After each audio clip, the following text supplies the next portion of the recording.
جب سینہ محبت سے لبریز ہو گیا۔ حضرت ابو ہریرہ رضی اللہ تعالی عنہ سے روایت ہے کہ رسول اللہ صلی اللہ علیہ وسلم نے نجد کی جانب سواروں کا ایک دستہ روانہ کیا۔ وہ بنی حنیفہ کا ایک شخص گرفتار کر کے لے آیا جس کو سمامہ کہا جاتا تھا، اور مسجد کے ستونوں میں ایک ستون سے اس کو باندھ دیا۔ آپ اس کے پاس تشریف لائے اور فرمایا کہ کہو سمامہ کیا خیال ہے؟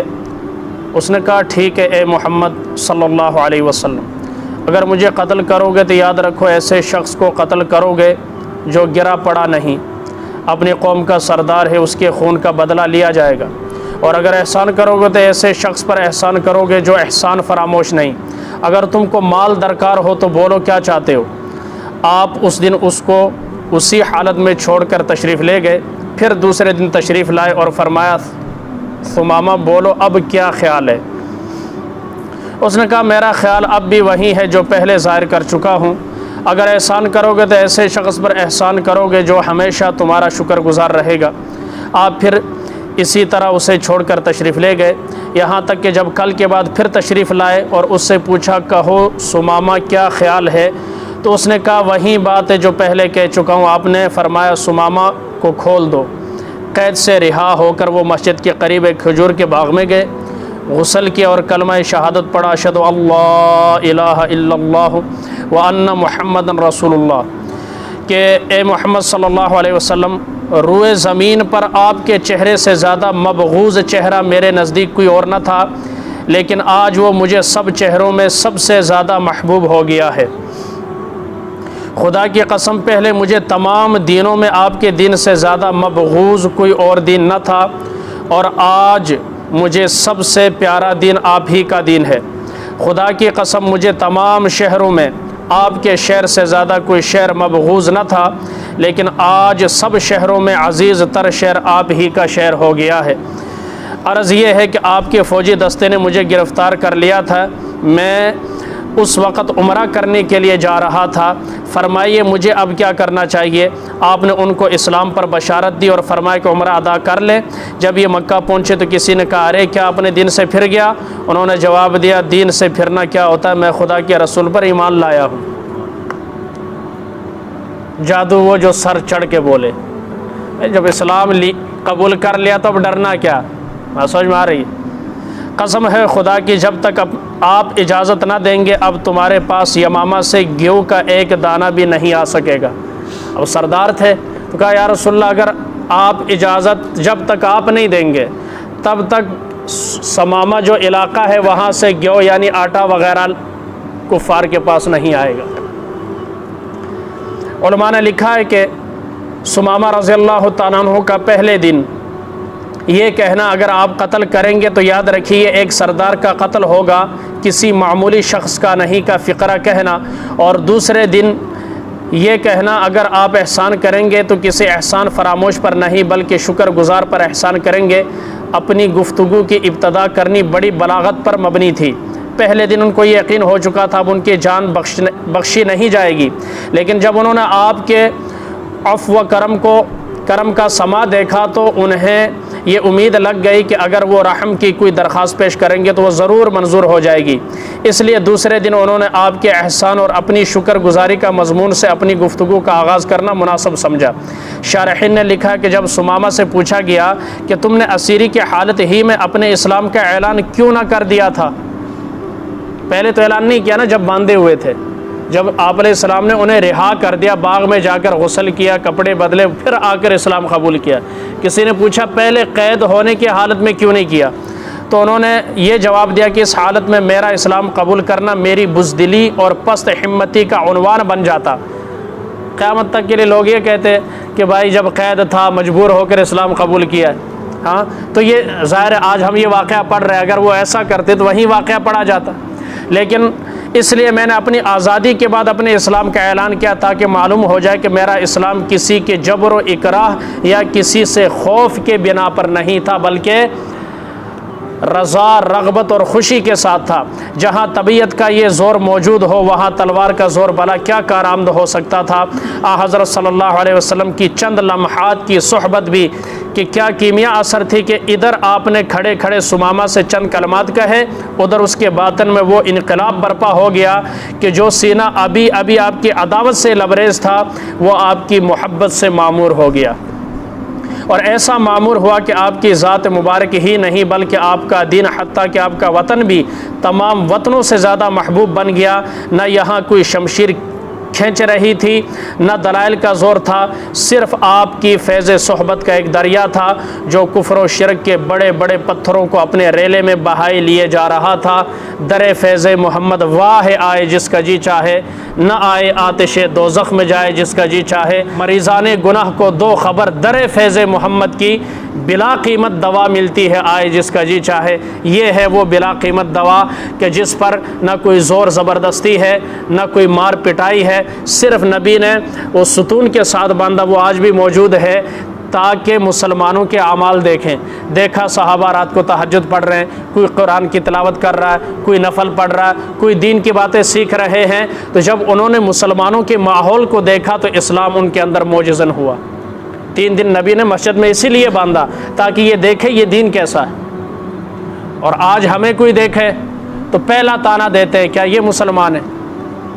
وضع میں تم ہو نصارا تو تمدن میں ہنود، یہ مسلمان ہے جنہیں دیکھ کے شرمائے یہود۔ سب سے بڑی رکاوٹ آج خود مسلمان ہے کافروں کے اسلام میں داخلے کا۔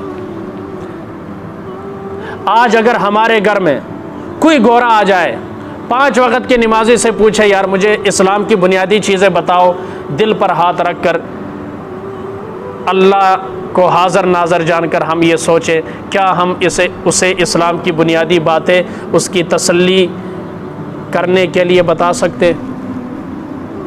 کہہ رہا ہوں مولویوں کو پوچھو، ایسے بھی مولویوں کو نہیں پوچھنے۔ یہ ایک مسلمان کی جب ہماری دینی کیفیت یہ ہے کہ ایک غیر مسلم کو ہم تسلی بخش جواب نہیں دے سکتے، مطمئن نہیں کر سکتے، تو کیسے کوئی ہمارے اسلام اور دین کے اندر داخل ہو؟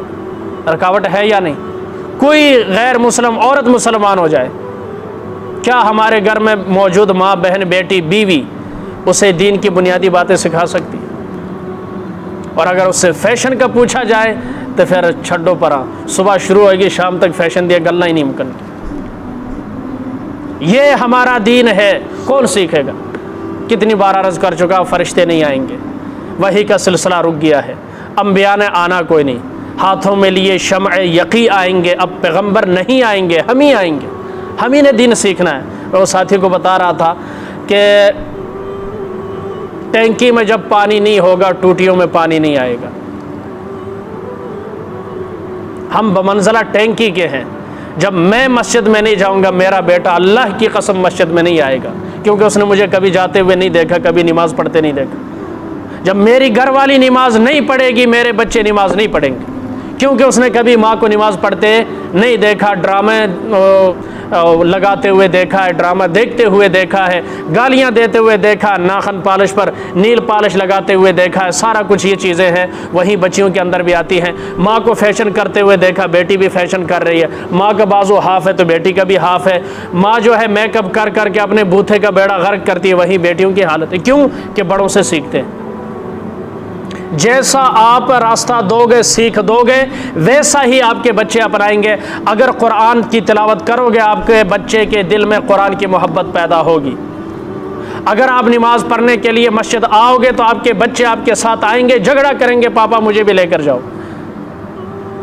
تو جانا ہی کوئی نہیں، تو پھر سال کے بعد جا کے مولوی صاحب کو 1000 دے دی اور یہ سمجھ لیا کہ بس ہوں ساڑھی بخشش ہو گئی۔ یہ طریقہ ہمارا نہیں ہے، یہ غیر مسلموں کا ہے، یہود و نصارہ کا ہے۔ سال کے بعد پوپ کے پاس جاتے ہیں، پانی چھڑکواتے ہیں اور کچھ ہدیہ دے دیتے ہیں، عورتیں زیورات، پورے سال منہ ماری کرو، رج کے زنا کرو، رج کے شراب پیو، خنزیر جتھوں لبے جو لبے کھائی جاؤ، جدا لبے کھائی جاؤ۔ سال تو بعد پوپ دے کول جا کے آکھو جی بڑے گناہ گار ہے، اے ہدیہ قبول کر لو، ساڈے آکے دعا کر دیو، وہ 4 چھٹے مارے گا اور وہ جو پر ہیں وہ اوپر پھیر دے گا اور دھوئیں کی جو ہے دھونی دے دے گا، بس سارا کچھ معاف، پاک صاف، پھر آ کے گناہ نئے سروں شروع کر دے۔ یہ اسلام کا نظریہ نہیں ہے۔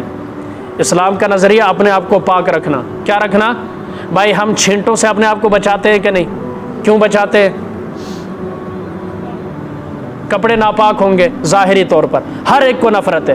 بالکل اسی طرح اپنے باطن کو گناہوں سے بچانا ہے تاکہ باطن ناپاک نہ ہو۔ ہمیں ظاہر پر توجہ دیتے ہیں، باطن پر توجہ نہیں دیتے۔ سب سے بڑا مسئلہ آج یہ ہے، سکول کے اسٹوڈنٹ سے لے کر کالج یونیورسٹی کے اسٹوڈنٹ تک، ایک نیک بندے سے لے کر ایک گناہگار مسلمان تک، ہر ایک کو ہے کہ میری شخصیت جو ہے، پرسنالٹی جو ہے وہ متاثر کن ہونی چاہیے، مسحور کن ہونی چاہیے۔ کپڑے اچھے ہوں، جوتی اچھے ہوں، اوپر بالوں کا انداز صبح نکلا شیو ہونی چاہیے، کریم لانی چاہیے۔ بس یہ اس ظاہر پر ظاہر بنانے میں لگے ہوئے، باطن بنانے کی کسی کو فکر نہیں۔ جبکہ اللہ رسول نے باطن کا کہا ہے، ظاہر تیرا الف ہے، باطن ہے لام تیرا، پھر بھی تو متقی ہے، جنت مقام تیرا۔ ظاہر الف کی طرح سیدھا ہو، باطن لام کی طرح ٹیڑھا ہو، خدا کی قسم اس الف کی طرح ظاہر کو سیدھے کرنے کا رتی برابر فائدہ نہیں ہے۔ ہم یہ نہیں کہتے باہر ناپاک رہنا چاہیے، باہر کی پاکی کا اثر اندر جانا چاہیے۔ کیا جانا چاہیے؟ جیسے ہم برف ڈالیں برتن میں، اس کا اثر باہر آتا ہے کہ نہیں؟ بالکل اسی طرح ہمارے ظاہری صاف ستھرے کپڑے، خوشبو کا اثر اندر بھی آئے کہ ہمارا اندر بھی پاک ہو، تو پھر ہمیں صراط مستقیم پر چلنے سے شیطان بھی نہیں روک سکتا۔ اس کے لیے کوشش کرنا۔ اب نبی کی فرمایا، جس نے عالم کے چہرے کو دیکھا اس نے نبی کو دیکھا۔ جو عالم کی مجلس میں بیٹھا، دین کی حدیث کی یہ حدیث سنی ہے، یہ ایسا، یہ چند واسطے ہیں، 15 ہوں گے، 20 یا 25 واسطے ہوں گے، 25 واسطوں سے نبی کی بات نقل ہو رہی، گویا کہ نبی علیہ السلام خود بات کر رہے ہیں۔ بات سمجھ میں آ رہی؟ یہ مجلسیں ہیں نبی والی۔